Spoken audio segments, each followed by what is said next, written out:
Hi and welcome to SF Live. I'm your host, Christina Marie Flores. Tonight we have a really interesting show with us tonight. We have the Chinatown Community Development Center.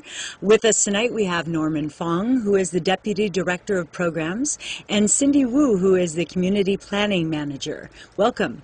Thanks. Great to be here. Shall I say really Gung Hei Fa excited. Choi? Gung Hei Fa Choi. Gung That's Hei right. Fa Choi. Very good. Very good. I saw you at the parade. You were at the That's parade. right. We just finished the parade a few days ago, and then we finished the community street fair, and it's going to be a great year because it didn't even rain. I know. It rained amazing. right afterwards, but it was great.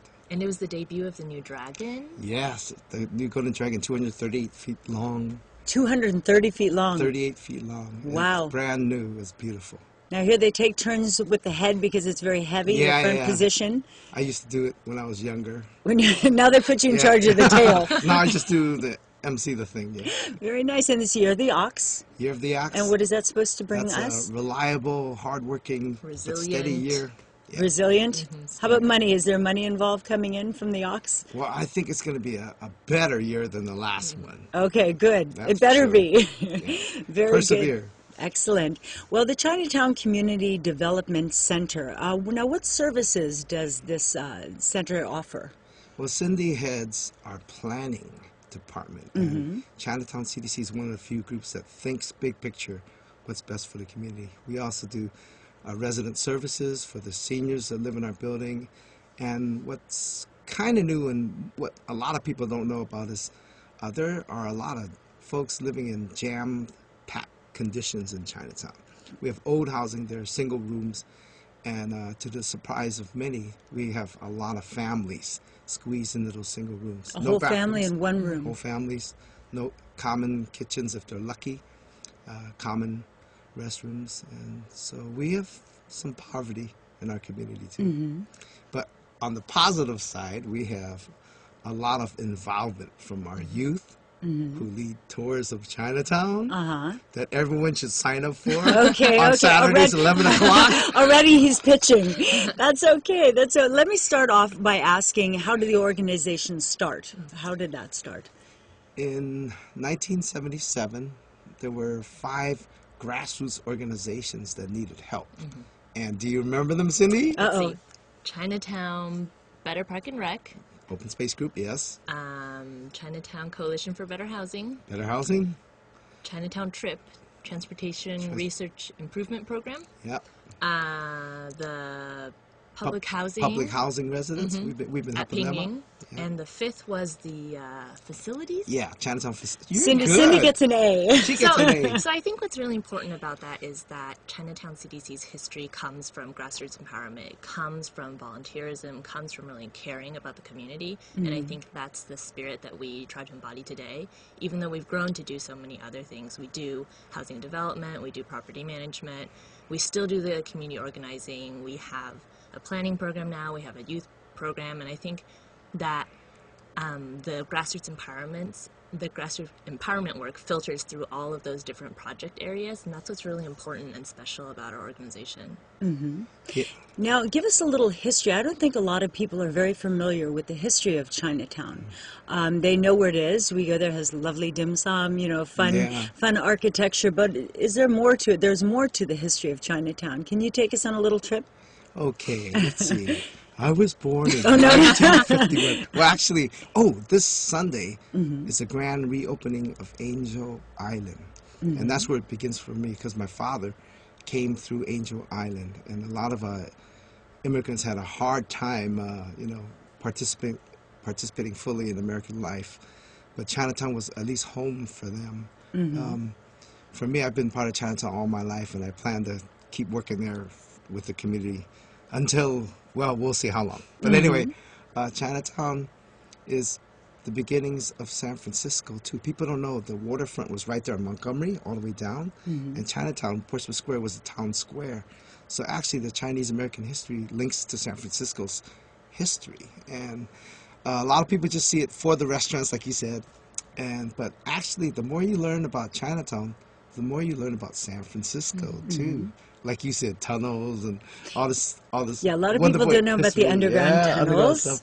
But Chinatown is just, we're the best Chinatown in the Western Hemisphere. People don't know. New York, I'm sorry, you guys don't have a dime on us. Because San Francisco was smart, and they wanted to preserve all the great history and all the first, like the church I'm with, Presbyterians, it's the first Chinese church in America. Wow. The first family associations, the first many institutions all began right here in San Francisco. And that's powerful stuff. Right, Cindy? It is. I think that's a lot of how Chinatown still holds its vitality and its history compared to some other Chinatowns in the U.S. There's still a strong residential base here, which I think is what creates the liveliness. Every day you see people walking up and down the street, shopping for groceries, going to the doctor, taking their grandchildren to school. And a lot of that happens because of the institutions that exist. So churches, family associations, services for families, services for youth, all of that. I think that's really important, and it creates it holds the history to the neighborhood. It keeps it there. Now, there's one of the things that your service offers is the food pantry program. Can you tell us a little bit about that? Yeah, I started it about a year and a half ago. I took the head of Department of Health and Aging and on a tour of Chinatown. I brought them into the single-room hotels. The SROs? SROs, single-room occupancies. And Ann Hinton's her name. I love her. Yeah, keep her. Anyway, she said, my gosh, she didn't know about the poverty in Chinatown. And then she says, you know, we have a lot of food programs in the Tenderloin and other areas. Why don't we start one here? So we met and we talked, and we ended up creating one of the best food programs that the city can never cut to serve just families and seniors living in these single rooms. And it means a lot to them. A lot of them are waiters or waitresses or seamstresses, whatever, and they don't make a lot of money. So the food really helps out. So thank you, SF Food Bank and the Department of Aging, for caring for the poor, even in our own community. Now, I have a wonderful thing from the website about this as well. The elderly and teenagers work side by side and get acquainted at the same time. Yeah. How important is that, to be able to link to your community and the elders and enjoy and appreciate all the intelligence from their many years on Earth here in San Francisco? It's really important. It's really important. It's your dream. Go ahead. It's my dream, but she represents the future, and I'm so proud of the youth and young adults that volunteer. They race from high school, you know, and they get there 4 o'clock sharp, and they get to serve the food, and they actually carry them up the stairways to these different single rooms. And the old folks, they love it. Oh, yeah. Because they don't, you know, and here's the main thing. I think the youth, I'm so proud of them because they're not ashamed of their community. You know, some of them live in single rooms too, growing up without a living room or your own, but they're helping their own community, and that's what I love. I think they're learning from the elders, learning stories about the neighborhood, about how they struggled, how they persevered through all the years, and I think that they gain as much as the seniors do from the interaction, which is really special. And they're able to hear stories about how they are part of the community of San Francisco and don't feel as alienated, you know, whereas when they go to school and they may have some kind of prejudice shown to them or whatever, this is a community that's been here longer than most people have been here. And they deserve to be here. This is their city as well. And so it's reinforced by speaking with the elders and learning about their struggles early on and how they fit in the community. That's perfect. My son, I know you have kids too. My son was also a part of the Adopt an Alleyway youth program, and he got so excited doing bingo or The Price is Right with these seniors. Now tell us what the Adopt an Alleyway project? Yes. So there's a lot of youth programs in San Francisco, but I'm proud of this one, AAA, because they have already learned their mission is to serve the community. They're not there just for fun clubs. They're there, they come up with these great ideas to help the seniors. They clean up the alleyways. They tell the story of the alleyways.